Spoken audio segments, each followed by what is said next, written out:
Ambre, salut, bienvenue dans les coulisses du Web3. Bonjour Gary, merci beaucoup. Avec plaisir. Tu es CEO de Keiko, un agrégateur de données qui a levé 53 millions de dollars en 2022.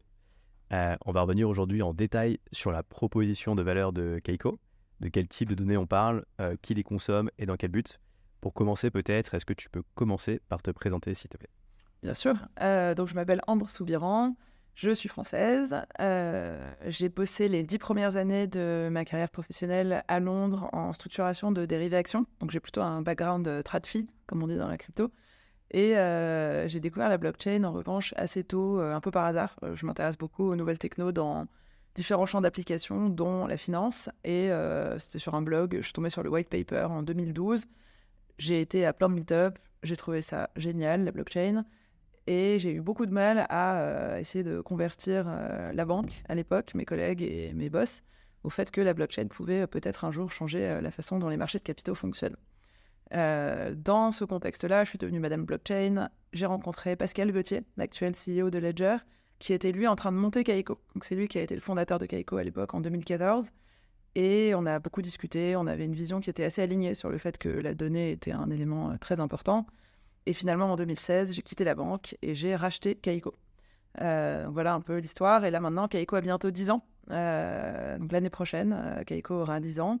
Et je parlerai évidemment, je pense, pendant le cours du podcast de Kaiko. Donc je vais pas tout dérouler maintenant. Yes. Mais voilà, j'ai fait 10 ans de banque, 10 ans de Kaiko, grosso modo. Ok, bon, on reviendra d'ailleurs sur les coulisses du rachat de la co-création avec Pascal Gauthier. Déjà pour commencer, c'est intéressant, est-ce que tu peux expliquer ta précédente vie avec la structuration, tu t'occupais de données structurées, est-ce que tu peux expliquer un peu en quoi ça consiste? Tout à fait. Alors, en fait, je travaillais sur ce qu'on appelle les produits structurés ou les produits dérivés qui s'appliquaient. Donc, c'est des types de produits financiers, en l'occurrence, qui s'appliquent aux actions listées. Et je travaillais donc en salle de marché. On crée des produits. Les produits dérivés sont quand même assez, entre guillemets, standardisés. Les deux plus connus sont l'école et les puts, dont la plupart des gens dans la crypto qui ont fait un peu de trucs folkloriques connaissent très bien. Et pour ça, on consomme de la data. C'est-à-dire que pour pricer un dérivé, on est obligé de consommer de la donnée. C'est des modèles qui sont en fait très établis, mais pour lesquels on a besoin de données. Donc j'ai toujours eu cette sensibilité au fait que la data était un élément très important du monde des marchés financiers. Et une fois que en fait, le rôle des banques, la façon dont c'est organisé, il y a ce qu'on appelle le front office, dont je faisais partie, qui est la partie vraiment qui est face aux clients, qui est sur les marchés, qui structure des produits financiers, qui vend des choses, qui couvre les books, etc. Et ensuite, il y a le middle office et le back office qui s'occupent notamment de l'exécution de ces contrats financiers. Une fois qu'ils ont été structurés, le middle et le back s'occupent d'exécuter. Et ce que j'ai trouvé fascinant quand j'ai découvert les smart contracts et Ethereum, c'était le fait qu'en fait, on avait une technologie pour la première fois qui permettait d'exécuter des contrats, en l'occurrence du code, mais en fait, les contrats et le code, c'est un peu la même chose, de façon désintermédiée, décentralisée. Je ne crois pas forcément dans un monde complètement décentralisé, avec plus de banques, plus de régulateurs, plus de banques centrales, etc. En revanche, je crois que la blockchain est une technologie absolument fascinante qui permet de créer de la confiance, même au niveau interbancaire. C'est-à-dire que les banques pourraient continuer de designer des contrats, de fournir à l'industrie ce risque de contrepartie et cette capacité à créer des produits financiers. Mais en revanche, toute l'exécution de ces contrats-là pourrait être désintermédiée grâce à des systèmes de blockchain. Donc c'est un peu ça le narratif qui m'a attiré vers la blockchain. Et dans un monde où on croit que la blockchain peut effectivement nous aider à apporter des efficiences opérationnelles et à désintermédier en partie le middle et le back-office dans le monde financier. Et après, on peut parler de plein d'autres industries, mais en l'occurrence, moi, je viens vraiment de ce monde-là. Ce qui est intéressant, c'est que les deux choses qui deviennent absolument primordiales, c'est la qualité du code, puisque évidemment, il faut que le code soit à l'image du contrat qu'il est censé représenter. Et une fois que ce code a été écrit, c'est-à-dire une fois que le contrat est représenté en smart contract, il faut ensuite qu'il y ait de la data qui vienne nourrir ce smart contract pour dire au contrat, voilà, on est le jour de la maturité du dérivé, par exemple, et le sous-jacent du dérivé, le prix aujourd'hui est 100. Donc la data qui va être utilisée pour nourrir le smart contract est également un élément clé de l'exécution. Ça sert de catalyste à l'exécution d'un contrat et à la bonne exécution des contrats. Donc je suis vraiment venue de ce background-là qui dit en fait on a besoin de code de qualité, on a besoin de data de qualité. Et il va falloir des data providers, des géants de la donnée, qui savent interagir avec des blockchains, qui savent comprendre les systèmes de blockchain et les smart contracts. Donc, c'est vraiment ça la vision que j'avais en amorçant les discussions avec Pascal. Lui avait eu la vision de dire la crypto va être une classe d'actifs à part entière, la blockchain c'est génial, le bitcoin c'est génial, Ethereum c'est génial. Et donc la donnée est importante. Et moi j'ai apporté cette espèce de couche, je pense un petit peu plus le vernis financier, qui est de dire aujourd'hui il y a des géants de la data, donc Bloomberg, Refinitiv, Markit, etc. Mais qui sont des géants de la data qui parlent finance mais qui ne parlent pas blockchain. Mais il faudrait qu'il y ait un géant de la data qui parle blockchain. C'est un peu parti de là. Ok. On reviendra d'ailleurs sur comment Kaiko se positionne par rapport à des acteurs, des oracles comme Chainlink ou aussi des acteurs comme Chain Analysis. C'est intéressant, donc dans ce monde un peu idéal, il y aurait toujours la partie front pour un peu structurer les produits, et par contre les parties middle et back-office pourraient être amenées à disparaître parce que, en tout cas, assez léger en tout cas. Ouais. Voilà, devenir beaucoup plus léger parce que tous ces process seraient automatisés par des smart contracts, et en fait, ça sous-entend aussi qu'il y ait vraiment une harmonisation, j'imagine, des contrats financiers, et donc un standard peut-être. Alors, il y a déjà des standards. Je vais prendre la métaphore filée du dérivé parce qu'en fait c'est celle que je connais le mieux. Aujourd'hui, il y a un truc qui s'appelle ISDA, International Standards Derivative Association, et c'est une grande organisation internationale qui standardise complètement au niveau de toutes les banques du monde les contrats de dérivés. Et ISDA, ils ont déjà travaillé depuis quelques années, et on travaille aussi là-dessus, à un framework qui permettrait de standardiser toujours les termes qui permettent de créer des contrats financiers, mais qui soient compatibles blockchain smart contract. Donc c'est clairement, tu as complètement raison, il faut qu'il y ait une interopérabilité entre toutes les banques, mais le fait de standardiser les contrats financiers, ISDA, c'est l'organisation internationale qui travaille sur les dérivés, mais il y a la même chose, ISLA, c'est sur le lending, donc ISDA c'est pour derivatives, ISLA c'est pour lending, donc il y a dans tous les pans, les grandes familles de produits financiers aujourd'hui, il y a des organisations qui travaillent sur la standardisation, et la plupart de ces grandes organisations sont déjà en train de travailler sur des frameworks blockchain. Ok. J'avais vu d'ailleurs aussi passer Nucleus Finance avec le standard Actus, qui est un peu dans cette démarche-là. Tu parlais donc de put et de call, on parle bien de contrats futurs, par exemple. Alors, c'est vrai que petite innovation sur la blockchain, c'est qu'il y a sur la blockchain, je ne sais pas si c'est le cas sur d'autres marchés, mais on a aussi le concept de perpetual swaps qui est fait par BitMEX. Pour venir sur la création de Kaiko, donc moi je pensais que c'était toi la fondatrice, mais non, c'est Pascal Gauthier. Oui, c'est Pascal qui a fondé la boîte en 2014. Et ce qui s'est passé, c'est que 2 ans après, donc fin 2016, moi j'ai quitté la banque. Je voulais investir en equity dans des boîtes de l'industrie de la blockchain, notamment dans tout ce qui est market infrastructure, dont évidemment la data. Je parlais avec Pascal et je lui ai dit, voilà, moi ça m'intéresserait d'investir chez Kaiko. Et c'était au moment où Ledger a commencé à beaucoup grandir, Ledger étant quand même un peu plus retail. Kaiko, on a été dans l'ombre assez longtemps, tout simplement parce qu'on a un positionnement ultra B2B dont on parlera, j'imagine, tout à l'heure. Mais Kaiko a eu un départ un petit peu plus rugueux. Et en 2016, Ledger était en train de grandir très vite. Pascal était déjà investisseur chez Ledger et au board de Ledger. Et Kaiko était un peu dans le dur. Donc, il n'y avait pas de clients. On avait un client, d'ailleurs, tu l'as mentionné, c'était BitMEX. C'était notre premier client et unique client entre 2014 et 2016. Et au moment où j'ai amorcé ces discussions avec Pascal, il n'y avait plus d'employés et pas de clients et pas de revenus. Donc, en fait, ce que j'ai racheté, c'est en effet la base de données, la marque et la techno qui tournait, qui nous permettait de récupérer de la donnée sur les exchanges. Mais il y a eu une sorte de second départ. Une fois que j'ai repris la boîte, j'ai réinvesti moi-même dans la boîte et réembauché une équipe, etc. Donc, on a eu un second départ. C'est à ce moment-là. Et d'ailleurs, le montant, tu peux le dévoiler, ou c'est un montant qui est le montant du rachat, ou c'est un montant... Je peux pas le dévoiler. Ce que je peux dire, c'est que c'était 100% de toutes mes économies de 10 ans de banque. Ok, donc c'était all-in. Donc c'était all-in. C'était moins que je pense... disons que si Pascal avait dû céder la boîte à un industriel, parce qu'à l'époque, il y avait un gros industriel qui s'intéressait à racheter la boîte, qui était sur un montant plus important. Et en fait, l'accord qu'on a trouvé avec Pascal, c'est que je lui ai racheté d'abord 50% de la boîte et ensuite plus. Et donc, il a gardé des parts et ça lui a permis en fait de pouvoir accompagner en tant qu'actionnaire la croissance de Kaiko. Il est toujours au board aujourd'hui et il a continué l'aventure. Donc, il a choisi de me vendre à moi moins cher, mais en gardant en fait un pied dans la porte. Et on a une super relation. Ils m'aident beaucoup puisqu'avec Ledger, ils rencontrent avec 2 ans d'avance à peu près tous les problèmes qu'on rencontre. Donc c'est super pour moi de l'avoir encore dans l'histoire et pour lui de rester en fait actionnaire et à participer à l'histoire. Incroyable en tout cas. Donc ouais, tu avais vraiment cette forte conviction de te dire il y avait quelque chose à faire avec Keiko grâce à ton expérience précédente et peut-être ta vision de se dire qu'aujourd'hui, enfin qu'à terme peut-être l'industrie blockchain va s'institutionnaliser et que on aura besoin de telles données en fait pour justement la croissance du secteur. Absolument. Et il y a vraiment deux angles. Il y en a un qui est de dire la crypto telle qu'on la connaît aujourd'hui, Bitcoin, Ethereum, etc., va être une classe d'actifs qui va intéresser les institutionnels. Ça, c'est l'angle numéro un qui est ce qui nous génère aujourd'hui 99% de notre chiffre d'affaires. C'est de vendre de la data, Bitcoin, Ethereum, la data des dérivés. Nous, aujourd'hui, en fait, on est connecté à tous les exchanges centralisés dans le monde en temps réel. On récupère toute la data en temps réel. Et on fait aussi tourner des nœuds blockchain pour récupérer toute la data des protocoles de finance décentralisés.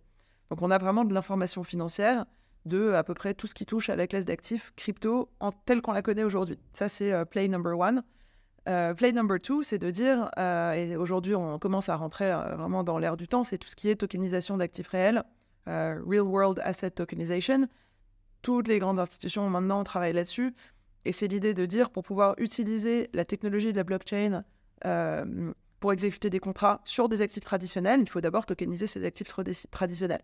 Et ça, c'est un peu mon play numéro 2, mais qui est la vision initiale, qui est de dire, en fait, la blockchain représente pour les marchés de capitaux une technologie qui permettra d'apporter la nouvelle vague d'innovation financière d'un point de vue infrastructure.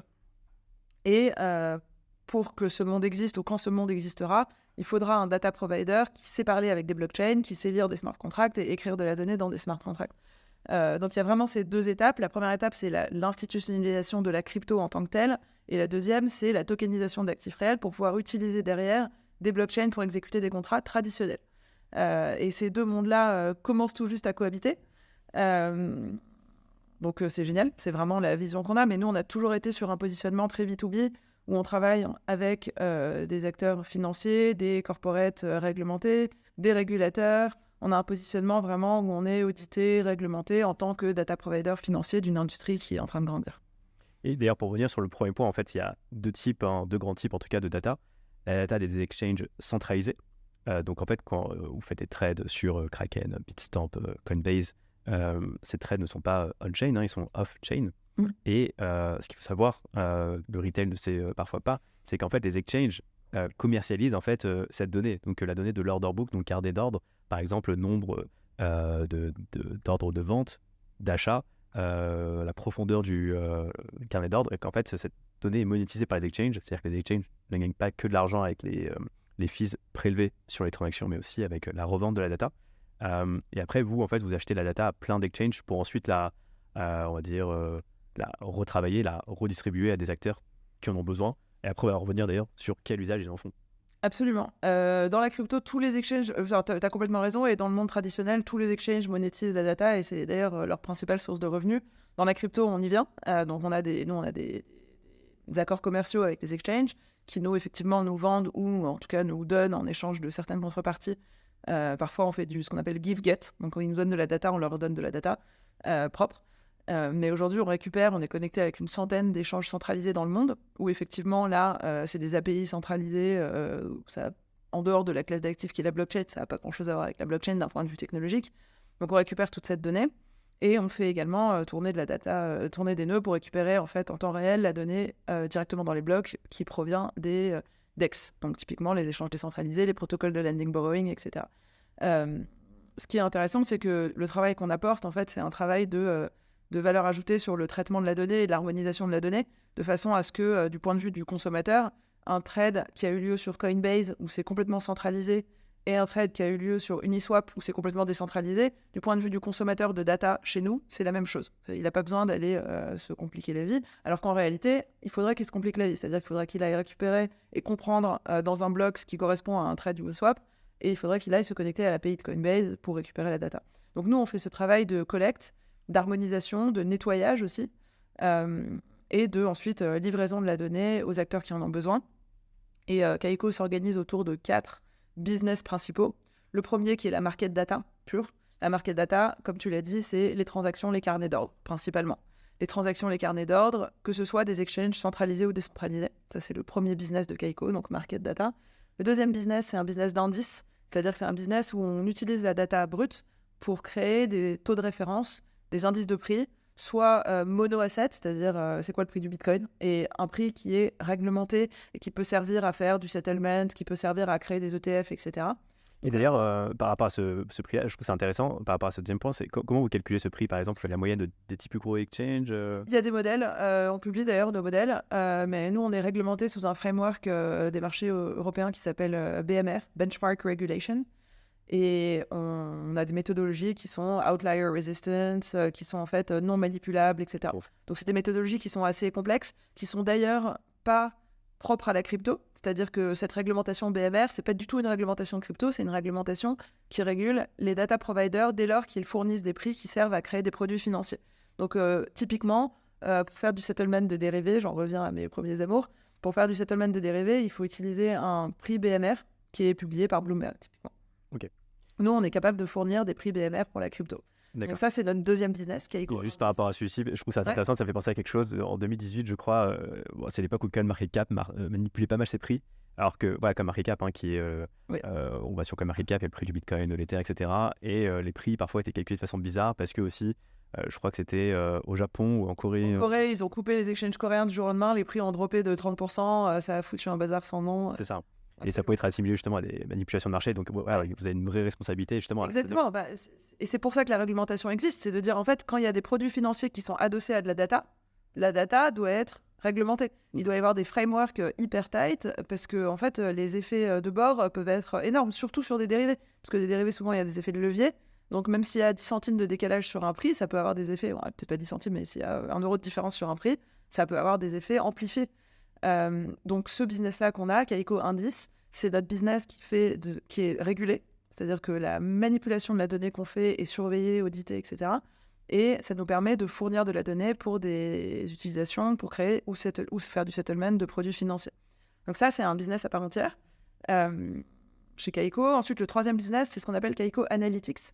Kaiko Analytics, c'est un business de produits de données quantitatifs qui servent notamment à faire du risk management. Donc ça va être, par exemple, avec la donnée des dérivés, on crée une nappe de volatilité implicite. C'est des choses qui sont assez standards dans les marchés financiers classiques, notamment equities, mais qui sont assez compliquées à faire et qui n'existaient pas avant en blockchain. Ça permet de faire du risk management. On a aussi d'autres produits de risk management, typiquement, t'en parlais tout à l'heure, la profondeur de marché. Profondeur de marché, elle dépend du carnet d'ordre. Le carnet d'ordre, la structure du carnet d'ordre est un élément assez important pour gérer son risque, c'est-à-dire de voir s'il y a des déséquilibres sur le carnet d'ordre. Est-ce qu'il y a beaucoup plus d'ordres d'achat que de vente, ce qui pourrait laisser penser que le prix va monter ou vice-versa, etc. Donc toute cette information, c'est de l'information qui est importante pour les gens qui détiennent des cryptoactifs. Encore une fois, moi-même, en me souvenant, quand j'achète en Ether, je ne vais pas vérifier les carnets d'ordre pour savoir si je fais un bon achat. Ce n'est pas du tout un produit retail. On est sur des produits qui ne servent que à du B2C, du B2B. C'est des gens qui vont faire du trading ou qui ont des positions. Par exemple, un fonds d'investissement qui va investir dans une startup qui a une grosse position en token, va vouloir savoir quelle est l'exposition au risque de ce token-là. Est-ce que la position en token, elle représente 100% du volume quotidien de ce token-là, ou est-ce qu'elle représente 5% de la liquidité, ou est-ce qu'au contraire, il faudrait 3 semaines pour exécuter cette position sur les marchés s'il fallait la vendre. Donc ça, c'est des informations qui sont purement des informations financières, qui ne sont pas si faciles à obtenir que ça.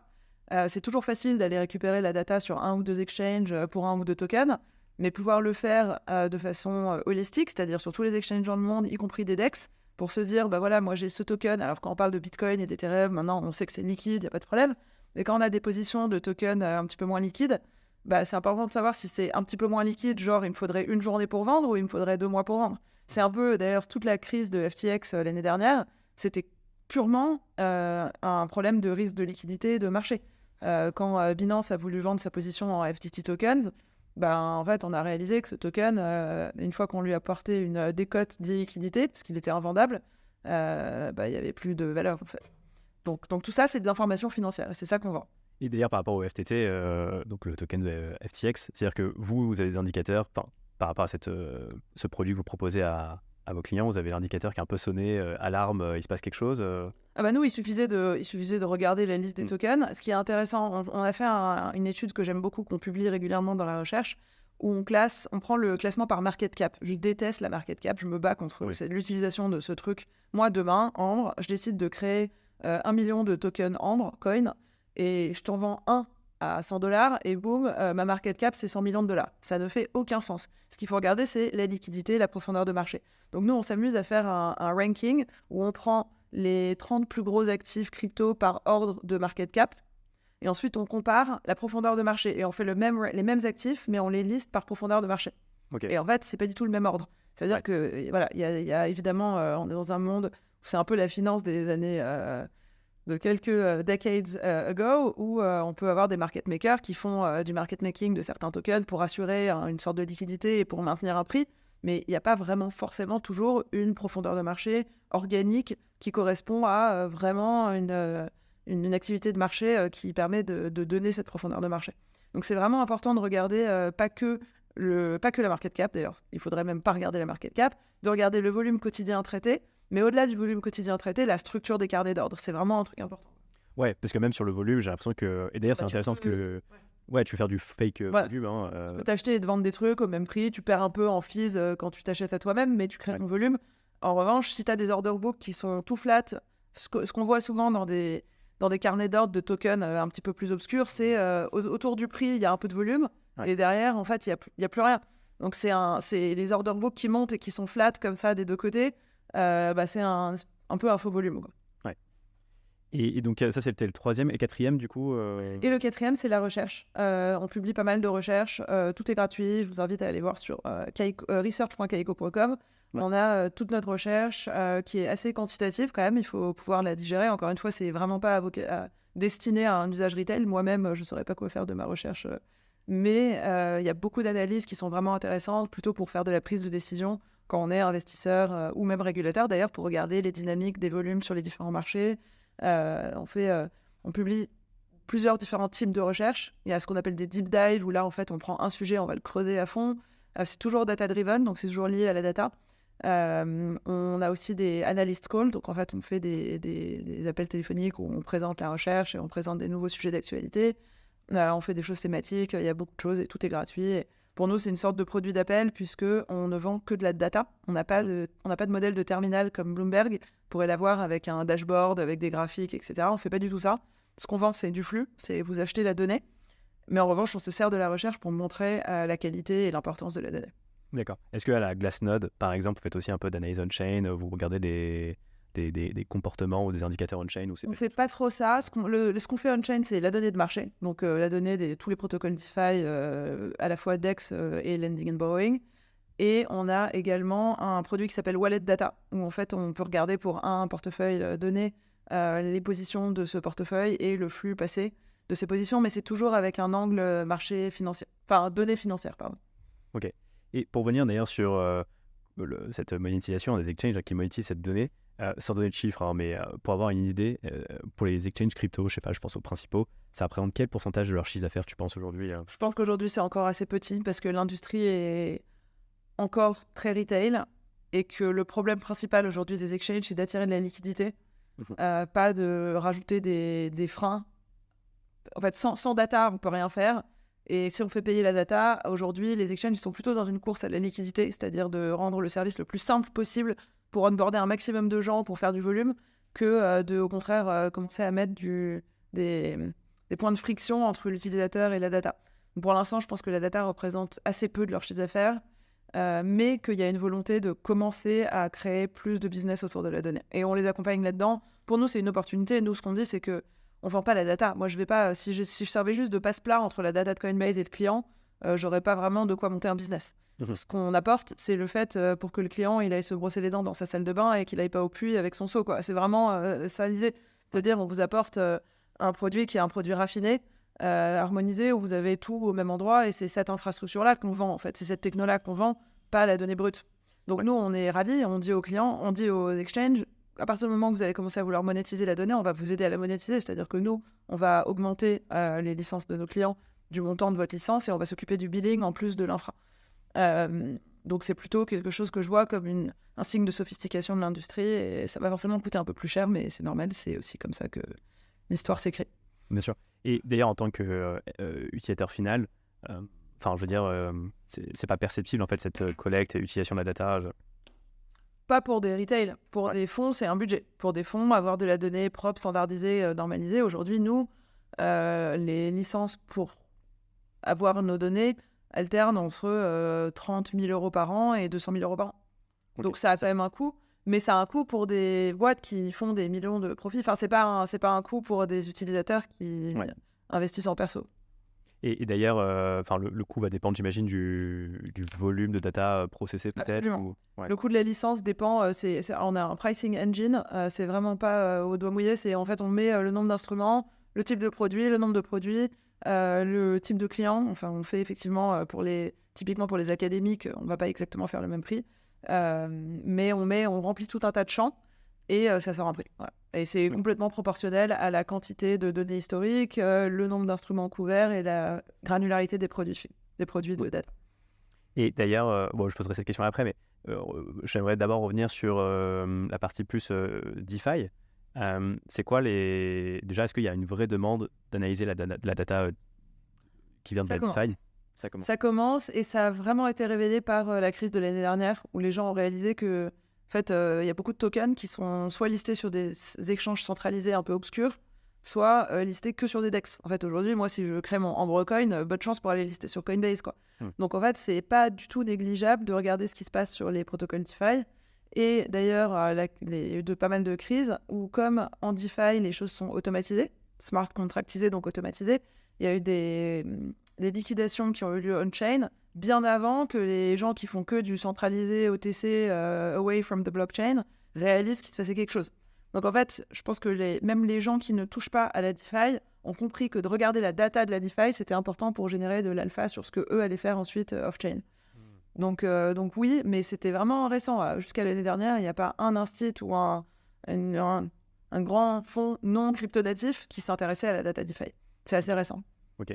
Et d'ailleurs, c'est intéressant, tu expliquais que pour consulter cette data de la DeFi, il faut en fait avoir un nœud pour consulter en fait les data on-chain. Oui, il faut faire tourner un nœud et il faut récupérer la data des blocs et comprendre la data des blocs. Et c'est pas... Parfois, j'ai ce truc de « Ah, mais la data de la blockchain, de toute façon, elle est publique. » Bah oui, elle est publique, mais good luck, quoi. Va chercher ton aiguille dans ta botte de foin et on se repart quand tu l'as trouvée.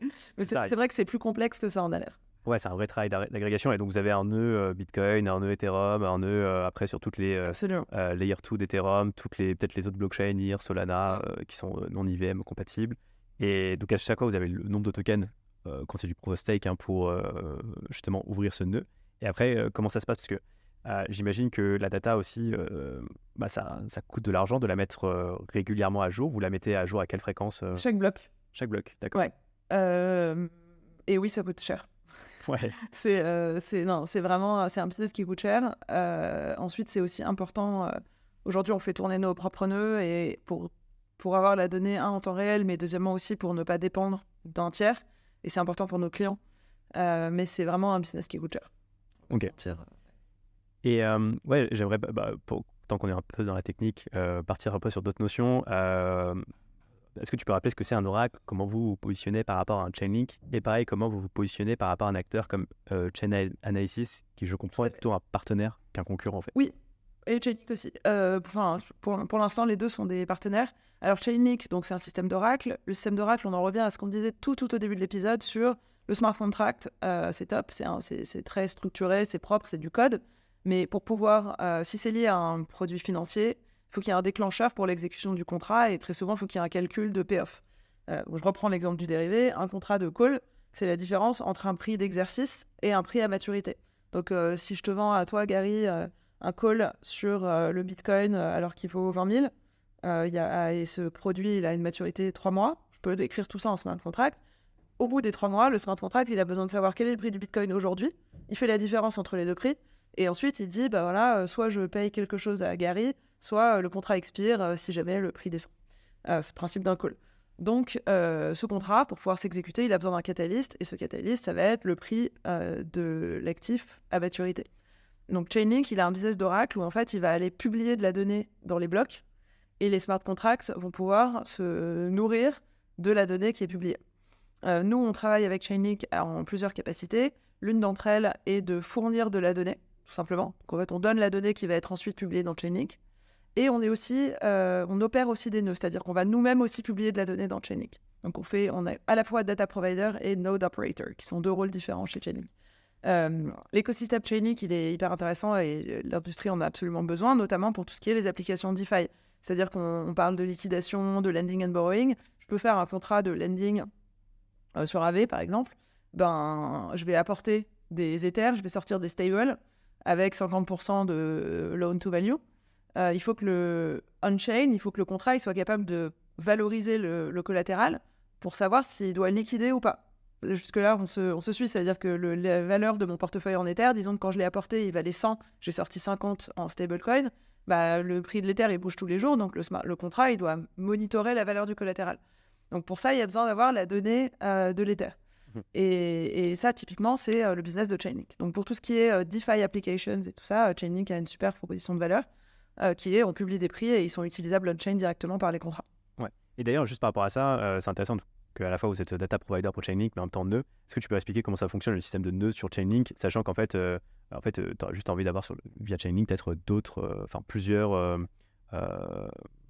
data providers en fait. Bien sûr. Alors oui, il y a plein de data providers. C'est pour ça que je précisais, c'est que en fait, le business de nœud, c'est celui qui en fait va publier. Donc il va aller récupérer de la data à plein d'endroits, il va faire une moyenne et il va publier. Je donne un exemple. Tu parlais de moyenne tout à l'heure, le prix du Bitcoin. En fait, un nœud, il peut dire, moi je vais prendre la data chez Kaiko, CoinMarketCap, etc. Je vais faire une moyenne et je vais la publier. Ça, c'est le business du nœud. Et ensuite, le data provider, c'est celui qui donne la donnée au nœud. Donc nous, on est data provider, c'est-à-dire qu'on contribue la donnée qui va être utilisée pour publier. Et on fait tourner aussi des nœuds de façon à pouvoir apporter la donnée on-chain. Ok. Et donc, en plus, vous êtes rémunéré pour ça finalement en link, en token directement. Yes. Directement on-chain aussi. Et ensuite, pour revenir sur Chain Analysis également, comment... Alors, Chain Analysis, eux, ils sont sur un business... on a à peu près les mêmes clients, c'est-à-dire marché adressable, acteurs crypto réglementés, régulateurs, institutionnels, etc.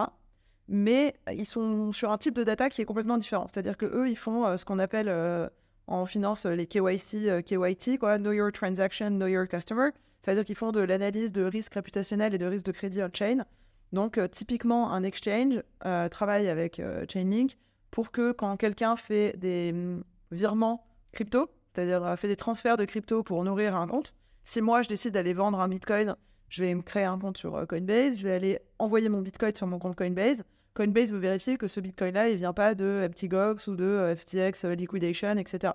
Et donc, ce que fait Chainalysis, c'est qu'il fait ce Know Your Transaction, il fait l'historique de traçabilité de ce Bitcoin en question pour s'assurer qu'il n'est pas passé par du black market, etc.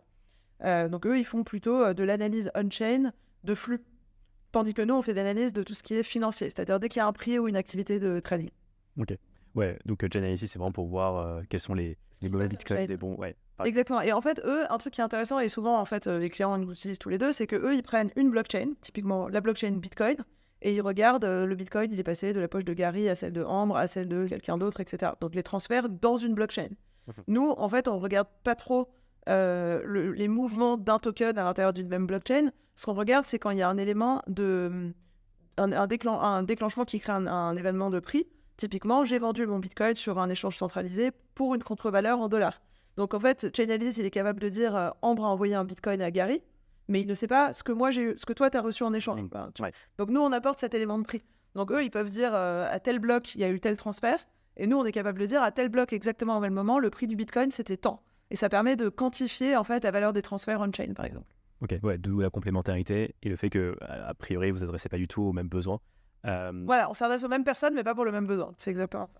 Et d'ailleurs, en parlant de personnes, c'est qui aujourd'hui les institutionnels qui consomment Kaiko, dans quel but? Alors, c'est très souvent des hedge funds qui font de la crypto. Ils ont besoin de la donnée de marché pour faire du trading, pour prendre des décisions. Des asset managers qui ont investi, même s'ils ne font pas du trading très actif, ils ont besoin de valoriser leur position tous les jours. On travaille avec les boîtes blockchain plutôt réglementées, donc typiquement les exchanges eux-mêmes, qui ont besoin de nos data pour faire du settlement. Si, par exemple, aujourd'hui, Gemini, ils ont des contrats de dérivés, pour faire du settlement de dérivés, ils ne peuvent pas utiliser leur propre prix du marché spot. parce que le prix du marché spot, il est plus facile à manipuler. Il suffit de faire des gros trades au dernier moment, le prix bouge, et ça a un impact leveragé sur le marché des dérivés. Donc en fait, ils doivent prendre ce fameux prix BMR, le prix audité réglementé. On travaille avec des custodians qui ont besoin aussi d'avoir en gros un tiers de confiance qui apporte la donnée de prix. Très souvent, les custodians, en fait, ils facturent leurs clients sur un pourcentage de l'asset under custody. Donc, ils ne peuvent pas eux-mêmes dire « Ah bah le prix du Bitcoin, c'est tant, donc aujourd'hui, on custodie tant pour vous, donc vous nous devez tant. » En fait, il faut qu'il y ait quelqu'un qui est un acteur de confiance indépendant qui vient et qui donne des prix. C'est la même chose pour la valorisation d'actifs, pour tout le reporting réglementaire, le calcul de tax reporting, toutes ces choses-là.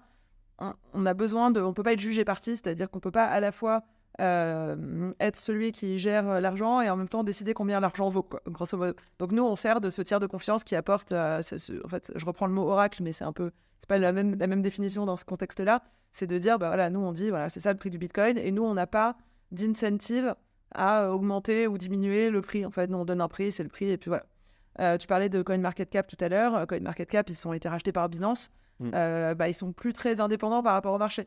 Nous, aujourd'hui, on est le seul d'ailleurs de toute la place qui fait de la data à être complètement indépendant. On a été backé que par des investisseurs en fintech, d'ici absolument pas liés à l'industrie de la crypto, et donc on a une indépendance qui est assez importante, notamment dans le contexte de tout ce qui est activité réglementée. D'accord. Et d'ailleurs, je me posais une question, parce que finalement, vous avez la légitimité et la data pour finalement faire un concurrent de CoinMarketCap, que tout le monde consulte aujourd'hui pour avoir le cours de telle crypto. Ça vous intéresse pas Sur la partie retail, non. Mais la vérité, c'est qu'en fait, le retail, il s'en fiche si le prix il n'est pas à 2 euros près. Enfin, voilà, donc il est pas, comme il s'en fiche, il n'est pas prêt à payer. Et comme il n'est pas prêt à payer, on n'a pas très envie de créer des trucs qui vont nous coûter cher alors que les gens ne sont pas prêts à payer. Tandis que les institutionnels, ils ont vraiment un besoin que le prix soit ultra fiable. Et eux, ils sont prêts à acheter la data plus cher. Ouais. Donc aujourd'hui, on fait pas du tout on n'a pas de positionnement B2C du tout. D'accord. Ouais, dans le cas d'un CoinMarketCap-like, ce serait plutôt pour du marketing ou le brand awareness, mais... On s'est posé c'est pour ça qu'on fait de la recherche. En fait, on se dit c'est comme ça qu'on crée notre marque un peu publique, gratuite. C'est plus quand même quelque chose de un peu plus niche, un peu plus sophistiqué sur le produit. Ok. Je voudrais revenir sur justement les débuts de Keiko, quand tu as racheté justement à Pascal Gauthier Keiko. Comment tu as eu ce second départ? Ça a été quoi les actions que tu as enclenchées alors, l'histoire est... Tout à l'heure, j'ai fait la version courte, je peux faire la version moyen-longue. Yes. Donc, Pascal a monté sa boîte cette boîte-là en 2014. Moi, je l'ai rencontré pile à ce moment-là. J'étais identifiée chez HSBC comme Madame Blockchain et il voulait vendre de la data à HSBC. Enfin, il avait déjà la vision qu'on a aujourd'hui qui est de vendre à des institutionnels, etc. Et on a été mis en contact parce qu'il voulait parler à des gens dans la banque de Bitcoin, la nouvelle classe d'actifs, la data, etc. Moi, ça faisait déjà 2 ans que j'étais en train de pédaler dans la farine pour convaincre les dirigeants à l'époque qu'il y avait quand même une opportunité intéressante de regarder la blockchain. C'était clairement beaucoup trop tôt. Mais on s'est rencontré avec Pascal. On s'est super bien entendu parce qu'on était assez alignés sur la vision que Bitcoin, à l'époque, il n'y avait que Bitcoin. C'était les balbutiements d'Ethereum. Que Bitcoin était quelque chose qui allait devenir un actif important. Que la technologie de la blockchain était une technologie hyper puissante. Encore une fois, c'était les balbutiements d'Ethereum. Moi, je disais, mais les smart contracts, le concept du smart contract, c'est-à-dire d'exécuter des contrats sans avoir 53 acteurs humains qui vont aller vérifier le prix, etc., c'est quand même extraordinaire. Ça peut représenter une nouvelle vague d'innovation financière telle que, à l'époque, quand on a compté de passer au trading électronique, c'était déjà la première phase d'innovation. Bah voilà, là, on a potentiellement la deuxième grande phase d'innovation. Et accessoirement, on s'est très bien entendu avec Pascal. C'est un entrepreneur que je trouve assez brillant et avec qui on a matché. 2 ans plus tard, moi, j'ai quitté HSBC et comme j'ai dit, je voulais investir dans des startups de l'univers. J'avais mes économies de 10 ans de banque et je voulais les investir dans des startups dans l'univers de la blockchain. Et Pascal m'a dit, je peux pas te laisser investir chez Keiko parce que je suis en train de vendre Keiko. Donc à l'époque, il y avait un acteur du marché crypto assez important qui voulait racheter la boîte. Et étant donné qu'il n'y avait plus d'employés et pas de clients en dehors de BitMEX qui nous payaient 100 € par mois pour un taux de référence sur le prix du Bitcoin, ce qui était quand même déjà à l'époque visionnaire, il m'a dit « Je ne peux pas te laisser investir dans la boîte, je suis en train de la vendre. Mais si tu peux vendre la boîte à ma place, parce que je n'ai pas le temps de m'en occuper, je vais me concentrer sur Ledger, je te donnerai X. » C'était assez attractif. Et donc, j'ai commencé à mettre les mains dans le cambouis pour préparer la vente pour une session, donc comprendre la taille du marché, vraiment faire un petit inventaire de ce qu'était Keiko et comment on pouvait la vendre. Et au bout de 3 mois, j'ai dit à Pascal, c'est de la folie de vendre cette boîte, c'est une pépite. Un jour, ça vaudra des milliards. Le marché va s'institutionnaliser, va se structurer et on aura besoin de data. Et autant c'était un peu trop tôt en 2014, en 2016, pour te remettre dans le contexte, c'était le début des ICO, c'était le début de tout le monde se croyait un peu plus smart que tout le monde. Il y avait cette notion de pre-sales, donc tout le monde faisait des modèles de valo pour valoriser le fair price des tokens. Il y avait des fonds d'arbitrage qui commençaient à se créer pour aller acheter pas cher du Bitcoin sur un exchange, le vendre plus cher ailleurs, etc. Et je disais à Pascal, ça, c'est des use cases pour lesquels, enfin, il y aura besoin de data. C'est pas encore de l'instit, on va pas aller vendre à des banques, mais il y a une sorte de retail pro qui commence à s'organiser et qui a besoin de données pour faire de la valorisation d'actifs et pour faire de l'arbitrage. Donc moi, je pense que 2016, ça va être le début d'une nouvelle ère. Et ça a été le cas d'ailleurs, donc on n'était pas sur un marché institutionnel du tout, d'ailleurs on y est tout juste maintenant depuis 1 an ou 2, mais on était sur du retail pro qui était prêt à dépenser de l'argent pour de la data, ce qui n'était pas le cas en 2014. Et j'ai dit à Pascal, moi je peux pas t'acheter ta boîte au prix auquel l'autre veut de l'acheter, mais j'ai très envie de la reprendre parce que je pense vraiment que plus tard elle vaudra beaucoup plus que ce que tu es prêt à la vendre aujourd'hui. Et je pensais qu'il allait me dire t'es folle, je la vends. Et il m'a dit ok, t'as combien? Et je lui ai dit bah voilà tout ce que j'ai. Et il a dit ok. Donc on a fait un premier deal où je lui ai racheté 51% de la boîte et au fur et à mesure plus, et lui a diminué au capital. Donc il est resté au capital, il est toujours au conseil d'administration, mais il est plus opérationnel depuis 2016, depuis cette époque-là. D'accord. Voilà l'histoire. Génial comme histoire. Et quand t'es arrivé, du coup, ça a été quoi un peu les grandes opérations? Il y avait encore une équipe, t'as reconstruit Non, une il n'y avait équipe plus personne. ouais. Il y avait plus personne. Et moi, je ne savais pas du tout gérer une base de données, des API et récupérer de la data à droite à gauche. Donc, le premier truc que j'ai fait, donc j'ai remis de l'argent dans la boîte et j'ai embauché à l'époque 2 puis 3 développeurs en freelance qui géraient pour l'un plutôt la partie API, récupération de data blockchain, connexion avec des exchanges, etc. Et les autres qui géraient la partie base de données et livraison de la donnée. Mais à l'époque, on n'avait pas d'API en temps réel. On envoyait des fichiers CSV par des systèmes de livraison de données genre WeTransfer. Et quand c'était tellement gros que je ne savais même plus comment l'envoyer, j'ai envoyé par la poste des clés USB et des disques durs. Donc ça, c'était vraiment, au début, les balbutiements. Je faisais tout ce que je pouvais pour vendre de la data, pour voir s'il y avait quand même un intérêt et tout. Donc on a envoyé des clés USB par la poste. Ça, c'était quand j'arrivais plus à télécharger les trucs sur mon petit MacBook Pro. Et voilà. Et ensuite, les 3 devs qu'on a recrutés ont commencé à quand même un peu structurer ça. On avait des systèmes de livraison de données un petit peu plus techniques que ce que je faisais moi. Et on a commencé à gagner de l'argent. Tout simplement, la première année, on a dû faire, je sais pas, 200 ou 300 000 euros de chiffre d'affaires, ce qui était déjà pas mal, ce qui m'a permis d'embaucher plus de gens et surtout d'avoir un peu de traction pour convaincre un premier client d'investir chez Kaiko. Donc, on a levé en obligation convertible, on a levé 1 million en 2017. Auprès d'eux Auprès d'un client. Ouais, qui était CoinShares. CoinShares, ok. Ils sont sortis maintenant, mais qui étaient nos premiers investisseurs et un de nos premiers vrais clients qui étaient des gros clients. Et on a levé 1 million, ce qui m'a permis d'ouvrir des bureaux à Paris, d'embaucher mes premiers CDI et de commencer à structurer la boîte. L'année d'après, on a levé notre seed et 2 ans après, notre série A et l'année dernière, notre série B. Et la boîte a continué de grandir vraiment à partir de, je dirais qu'entre 2016 et 2018, c'était avant le seed, c'était vraiment une phase de pré-seed, mais on a quand même gagné de l'argent, mais on n'était pas encore sur un modèle SaaS. On n'avait pas encore fait un pivot sur du modèle d'abonnement. Donc, on démarrait chaque mois en disant, bon, allez, il faut qu'on vende de la data ce mois-ci, quoi. Okay, En 2018, au moment du seed, on a pivoté sur un modèle d'abonnement. Et aujourd'hui, 100% de nos revenus c'est des licences annuelles auprès de clients qui sont en général loqués pour 1 an, voire 3 ans. Donc, c'est un modèle qui est différent. Et à partir de 2018 jusqu'à maintenant, ça a été vraiment la vraie phase de croissance un peu plus typique des startups, je dirais.